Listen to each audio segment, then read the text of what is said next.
கர்த்தராகிய இயேசு கிறிஸ்துவின் நாமத்தில் உங்களை வாழ்த்தி வரவேற்கிறேன்.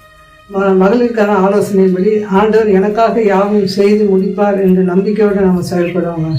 நம்ம எல்லா நெருக்கத்தின் நேரத்திலும் ஆண்டவர் மட்டுமே கூட்டும்பொழுது நமக்கு ஆண்டவர் கை கொடுக்க வல்லவராக இருக்கிறார். அவர் சொல்லியிருக்கிறார், நான் விட்டு விலகுவதும் இல்லை, உன்னை கை விடுவதும் இல்லை என்று.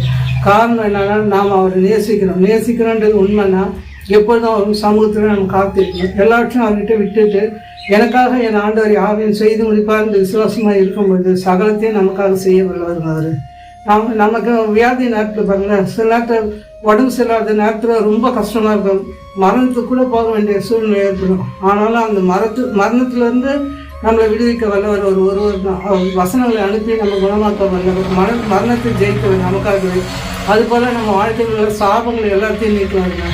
எந்த ஒரு சூழ்நிலையிலும் அவரை மட்டுமே, அவர் தான் எனக்கு எல்லாமே, எனக்காக யாவையும் செய்து முடிப்பார். ஒவ்வொரு முறையும் நம்ம அவரை அறிக்கையிட்டு செபிக்கும் பொழுது எங்களுக்காக யாவையும் செய்து முடிப்பார்ன்ற வார்த்தையை நம்ம வாழ்க்கையில் அவர் நிறைவேற்றி வரலாருங்க. எல்லா சாபத்தையும் நீக்குவார், மரண பயம் இல்லை.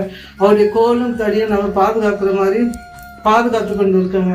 எந்த இப்போ உடம்பு சரியில்லைன்னு வைங்களேன், நம்ம டாக்டராண்டு போனால் மருந்து சாப்பிட்டாலும் அலர்ஜி ஏற்படும். ஆனால் நம்ம வேதத்தை நேசித்து எனக்காக என் ஆண்டவர் யாவையும் செய்து முடிப்பார், என்னுடைய நோய்களெல்லாம் சிலுவையில் ஏற்றுக்கொண்டார் என்று நம்ம முழு நிச்சயத்தோடு விசுவாசிக்கும் போது நமக்கு எல்லாவற்றையும் விடுதலைதாங்க. அதே மாதிரி கடன் கூட சாத்தான் கொண்டு வர்றதும் அந்த கடன் பிரச்சனை தான் கூட, சமாதானமின்மை எல்லாமே சாத்தான் கொண்டு வர்றதும். அதில் இருந்தால் கூட எந்த கடன் இல்லைன்னா கூட நான் மற்றவங்களுக்கு நீங்கள் சொல்லியிருக்காரு, ஆண்டவர் சொல்லியிருக்காரு, நீ கடன் வாங்க மாட்டேன், மற்றவர்கள் கடன் கொடுப்பான்னு சொல்லியிருக்காரு. அந்த வாக்கு தத்துவத்தை நாம் அவர் முழுமையாக விசுவாசிக்கும் போது அந்த வாழ்க்கையில் நிறைவேற்றுவாருங்க. எல்லா வகையிலும் நம்ம ஆண்டவர் மட்டுமே நோக்கி பார்ப்போம், நமக்கு வெற்றி நிச்சயங்க. ஆமென். எங்கள் அன்பின் பரலோக பிதாவே, உம்மை நோக்கி பார்க்க கொடுத்த தயவுக்காக உங்களுக்கு நன்றி ராஜா.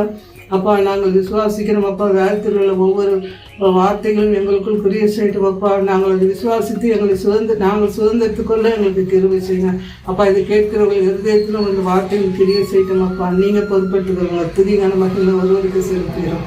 இயேசு மூலம் ஜெபம் நல்ல பிதாவே. ஆமென்.